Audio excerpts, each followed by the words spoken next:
Vamos?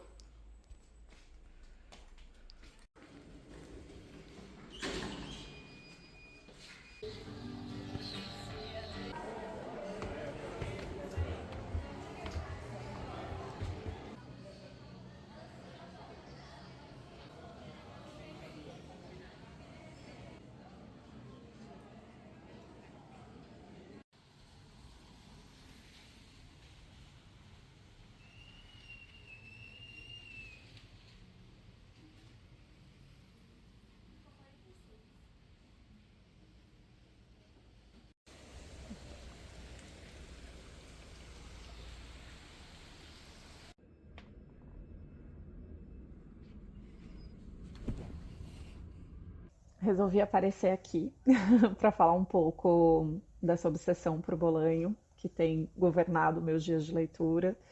E tô aqui nesse espaço diferente porque tá chovendo muito mesmo em São Paulo, tá um dia hiper cinza, nublado, então me posicionei aqui bem perto da janela para ver se as coisas se resolvem, né? Pelo menos na iluminação. Agora voltando ao Bolanho, né? Eu acho que eu tinha comentado no vídeo anterior que eu estava investindo, né, na leitura da obra desse autor, e esse interesse voltou a partir do livro do Philippe Charbel, que é um diário de leitura, e num determinado momento ele começa a falar sobre os detetives selvagens, né? Então resgatei essa vontade de ler Bolanho, comecei por Estrela Distante, que foi uma dica que eu peguei pelo Antônio Cherchanesky, que eu já tinha comentado com vocês, e eu simplesmente devorei o livro. Eu gostei demais, assim, fiquei triste quando acabou. E aí eu logo fui atrás de Os Detetives Selvagens, né? Não é o que muita gente indica, tem gente que fala, ah, leia os outros, depois vá para esse calhamação, porque esse poderia ser desafiador, mas rebelde como sou, fui direto para esse, porque eu tenho uma predileção por histórias mais longas. Eu gosto de passar mais tempo com os personagens, mais tempo com a trama, né? Eu gosto de me apegar a eles. Então decidi ir direto nesse. E assim, fiquei pensando, o que que tem de desafio, né? Por que que as pessoas vão colocando o Bolanho nessa categoria? E não que não seja desafiador, tá? Eu mesma tentei ler 2666 há muitos anos e parei. Não porque eu não estivesse gostando, mas eu não sabia para onde estava indo a história. Eu acho que isso é um ponto assim. Não, pelo menos esses dois livros que eu li dele, a trama em si, assim, ela não é hiper estruturada, não é que vai ter começo, meio e fim, vai ter grandes acontecimentos, né? Que alguns livros são assim e ótimo. O foco aqui são mais reflexões, né, dos narradores, dos personagens e como é que a gente se aproxima de alguns personagens. Eu já vou falar mais sobre isso dessa aproximação dos personagens. Então, as histórias, assim, às vezes você tá lendo, você não sabe onde vai dar. E eu não acho isso ruim. Eu gosto disso. Porque a escrita em si é interessante, os temas em si são interessantes, né? Aqui tem muito, né? Aqui, e eu imagino que por toda a obra do Bolanho, pelo que eu venho lendo, tem muitas discussões sobre literatura, tem muitas discussões sobre o futuro da poesia, né? Então aqui no Estrela Distante é muito sobre o futuro da poesia chilena, e aqui é mais poesia mexicana, poesia latina mesmo, mas com foco no México, porque este livro aqui, ele trata um pouco, traz um pouco o registro dos anos, dos muitos anos que o Bolanho passou no México, né? Então ele tem essa dupla cidadania, vamos dizer, mais do que dupla cidadania, né? Porque ele nasce no Chile, mora uns anos no México e depois vai morar um tempo na Espanha ainda e tal. E nessas discussões sobre poesia, tem muitos nomes de poetas, poetas que a gente conhece, tipo Pablo Neruda e tudo mais, mas assim, outros tantos que a gente não conhece, e alguns são realmente inventados. Então é uma mistura de ficção com realidade, um tanto como Borges faz, e isso me agrada. Eu não sou uma pessoa que acha que eu tenho que saber tudo, absolutamente tudo que está escrito ali. As referências que eu sei, eu aproveito um pouco mais, óbvio, do que está escrito, mas o que eu também não sei, às vezes eu pesquiso, às vezes não, às vezes eu passo, porque não é só sobre isso, né? Tem muito mais coisa envolvida. Trata muito mais dessa formação cultural dos narradores, dos personagens e de como esses autores influenciam a escrita deles, a vida deles, o que eles querem, do que os autores que estão sendo citados. Então, eu tô achando isso muito bacana. Agora, o ponto sim, que mais tem me atraído, que eu tô gostando muito desse recurso do Bolanho, e que isso tem muito nesses dois livros, então eu tô achando muito bom que eu tenha feito esse percurso de leitura, porque há aqui uma investigação de personagens que nunca aparecem diretamente na trama. O protagonista de Estrela Distante, por exemplo, protagonista não, né? A figura-chave de Estrela Distante é um homem que a gente vai conhecendo através da percepção e através do relato de outras pessoas, numa pegada muito de detetive mesmo, né? Então, esse narrador aqui começa o livro dizendo pra gente que vai contar uma história a pedido do Arturo Belano, que é uma das figuras centrais desse livro. Então tem uma conexão entre eles. Então ele fala: vou contar essa história que o Arturo Belano me contou uma vez e que eu não consegui contar no meu outro livro, então eu vou contar neste livro aqui. E é a história desse homem que frequentava com eles oficinas de poesia, encontros de poesia, só que era um cara todo estranhão, que ninguém sabia muita coisa, que parecia que as poesias eram dele, mas às vezes parecia que não. Ele se envolvia com esses alunos de esquerda, mas eles suspeitavam que ele não fosse de esquerda. E aí vem a ditadura militar chilena e alguns amigos desse grupo de poesia começam a desaparecer e aparecer mortos depois, né? E esse cara vai ter tudo a ver com essas mortes. Tenho medo de dar grandes spoilers aqui, mas esse cara tem uma conexão com a ditadura e a gente vai se aproximando dessa figura desse homem a partir do que o narrador ouve de alguém, uma carta que alguém enviou a ele, um outro fulano que ele conhece, informações que ele pega na imprensa. Então, é uma figura sempre ausente que ele tenta trazer corpo para ela, né? Isso me lembra, essa coisa da figura ausente, me lembra muito Helena Ferrante, com a tetralogia, que começa quando a Lila desaparece e essa amiga, né, a Lenu, vai reconstituir o que foi a vida delas, mas a Lila nunca está aparecendo como protagonista da sua própria história, né? Ela nunca está ali para rebater o que está sendo dito pela Lenu ou contar a própria versão, né? Então a gente vai se aproximando dessa figura ausente o tempo inteiro. E aí, quando a gente entra em uns detetives selvagens, é, a gente tem algo similar, né? A gente começa esse livro acompanhando os diários de um jovenzinho que entrou na faculdade, se eu não me engano, é medicina, mas ele não queria ser médico, e ele começa a participar de grupos de poesia também. E aí ele encontra esse grupo que se autodenomina os real visceralistas, que seria uma vertente, enfim, um movimento na poesia. E que nunca fica claro o que é, e uma das graças é isso, assim, as pessoas têm dúvidas, mesmo as pessoas que participam no grupo têm dúvidas sobre o que seria esse movimento. E esse movimento é liderado por dois poetas, Ulisses Lima e Arturo Belano. Só que eles, pelo menos assim, né, até onde eu tô, eles nunca aparecem diretamente de posse da sua própria história, né? Então aqui nessa primeira parte, eles aparecem através dos diários desse aluno, que está contando, de novo, a sua formação cultural, a sua formação sexual, a sua formação afetiva, né? É muito gostoso de acompanhar o que se passa com ele. Ele é um cara assim meio que vai enfiando os pés pelas mãos em algumas coisas e tal. E agora que eu tô na segunda parte, né? A primeira parte termina, na verdade, com o Arturo Belano e o Ulisses Lima fugindo, por motivos que eu não vou contar aqui para não estragar a história para vocês.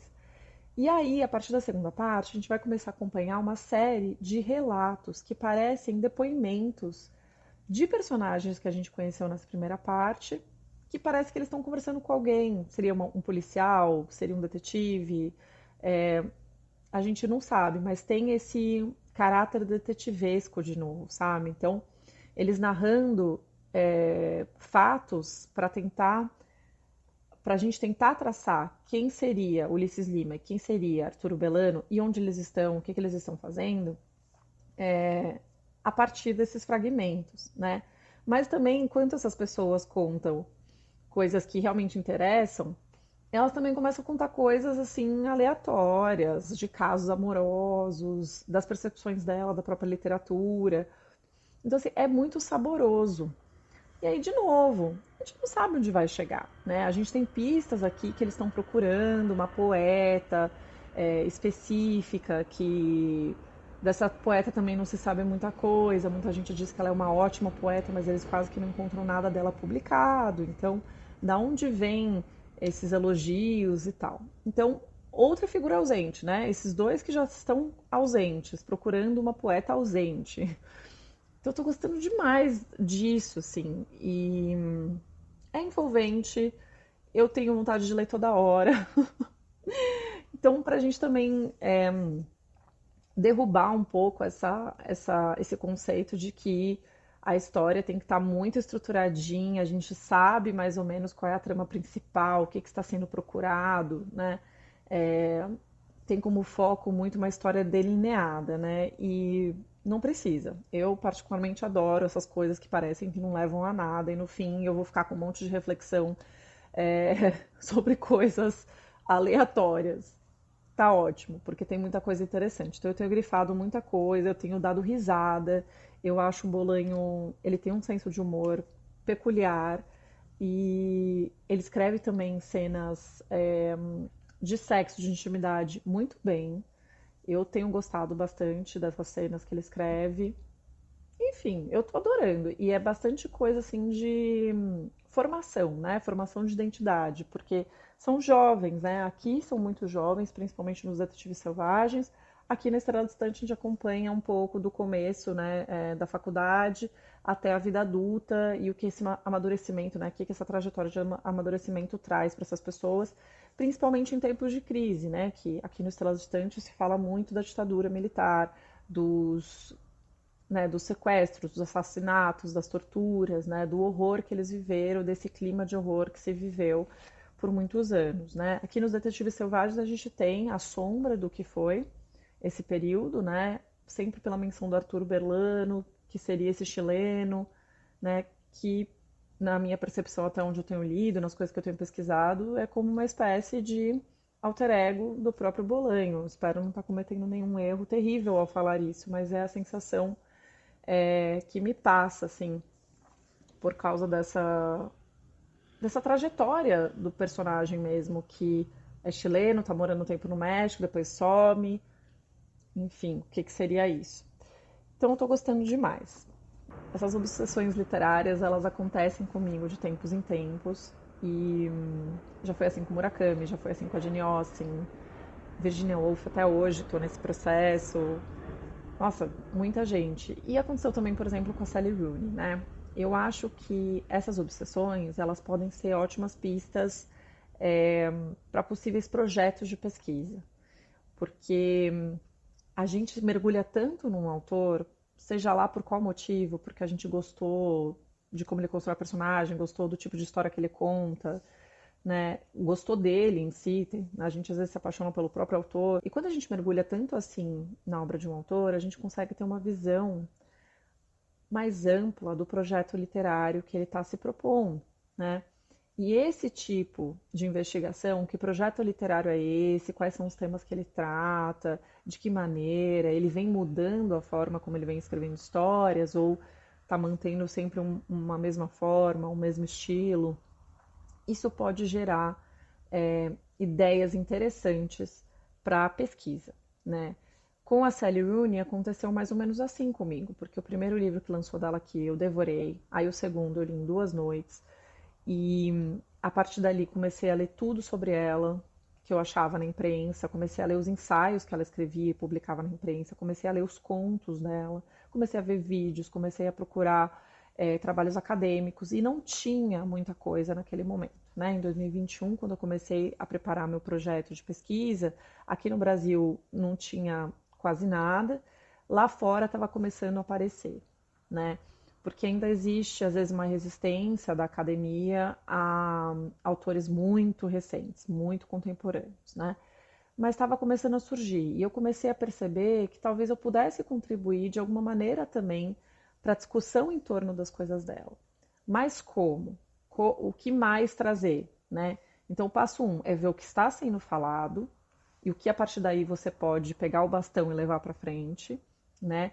E quais também temas, para além da literatura, se conectam a esse autor e se conectam a você, né? No meu caso, eu gosto muito da investigação sobre geração, o que que é esse conceito de geração, o que que é ser a voz de uma geração, é possível o autor representar uma geração, ser taxado dessa maneira, isso ser verdade, mas ao mesmo tempo que isso é difícil de acontecer, o que que tem ali que está conquistando tantos leitores pelo mundo e leitores às vezes de realidades completamente diferentes, né? Então esse tipo de investigação me interessa muito a aproximação da literatura com a história. Então a literatura escrita em momentos de crise, em momentos de austeridade, que cara tem essa literatura, o que que arroxos econômicos trazem de discussão, o que que isso significa especificamente para mulheres jovens, né? Então, eu fui percebendo que eu poderia, a partir dessa obsessão literária, das coisas que eu fui lendo sobre ela, também encaixar interesses meus e desenvolver uma pesquisa que fosse interessante e que, não que fosse nova totalmente, né? Isso não é um pré-requisito, por exemplo, do mestrado, mas que avançasse um pouco, né? E eu acho que está funcionando. Estamos discutindo esses assuntos aqui, eu estou conseguindo fazer curso sobre ela, as pessoas estão interessadas no que eu tenho escrito sobre ela. E isso me dá uma tranquilidade, né? Porque são anos fazendo isso, né? Já são 2 anos. No final, quando eu entregar minha dissertação, eu terei completado 3 anos de pesquisa. Então, essa conversa é para dizer que se você está interessado entrar num mestrado ou num doutorado ou fazer algum tipo de pesquisa autônoma também, é sempre bom investigar as nossas próprias obsessões, né? Quais são os autores que me movem? Quando eu leio, eu quero ler tudo sobre ele. Quando eu termino de ler o livro, eu saio querendo pesquisar sobre tudo que ele fez. Vai ter um livro novo? O que que ele disse nesse podcast, né? E várias pontas vão se abrindo a partir disso. Eu acho que esse conselho vale mais para quem, às vezes, tem dúvida de que ideias que valem a pena, né, na pesquisa. A Marcela, do Literatura Inglesa, ela fala muito sobre isso, assim, não dá para a gente ficar procurando um tema só porque vai agradar a academia, só porque a gente acha que vai ser mais palatável, né? A gente tem que primeiro achar um tema que nos mova, né? Realmente nos mova, que a gente queira chafurdar nele, que a gente queira pesquisar, que a gente queira ampliar. E aí vender bem o seu peixe, porque vendendo bem o seu peixe, a importância, né, o porquê que isso é legal de outras pessoas lerem, porquê que é legal começar essa discussão, outras pessoas talvez acreditem no seu projeto e você consiga levar isso para frente e consiga que o seu projeto seja aprovado para um mestrado, para um doutorado. Enfim, tentando aproveitar esses momentos de obsessão que são muito frequentes na minha vida, para gerar frutos mesmo, sabe? Para que tenha uma vazão interessante dessa obsessão. É isso, pessoal. Então eu agradeço de novo aos apoiadores, como sempre, que recebem esse vídeo um mês antes, né, da publicação no YouTube. E esse vídeo sempre vai numa edição extra da newsletter, com algumas informações bônus, vamos dizer assim. Então, os links de onde eu comprei os pins, onde eu comprei os adesivos, ou qualquer outro tipo de informação que possa ser interessante para complementar as coisas que eu falei aqui. Bom, até a próxima. Espero que da próxima vez não esteja tão nublado, tão chuvoso aqui em São Paulo. Um beijo. Tchau, tchau.